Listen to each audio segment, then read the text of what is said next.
হরে কৃষ্ণ। আজকে পবিত্র রমা একাদশী। দামোদর মাসের এই রমা একাদশী খুবই গুরুত্বপূর্ণ। তোমরা যারা দামোদর মাস করো তারা এই রমা একাদশী ব্রত অবশ্যই পালন করো। এর কিন্তু নানা গুণাবলী আছে। গুণাবলীটা আমি অন্যদিন তোমাদের বলবো।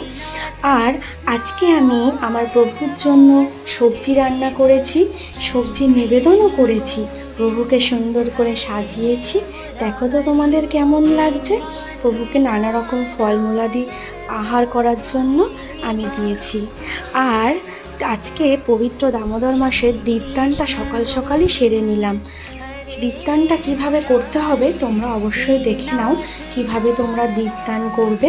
প্রভুর চরণে 4 বার, নাভিপদ্মে 3 বার, কপালে 2 বার, সর্ব অঙ্গে 7 বার প্রভুকে দীপদান করে তুলসী গাছে জল দান করে আজকের দিনটা শেষ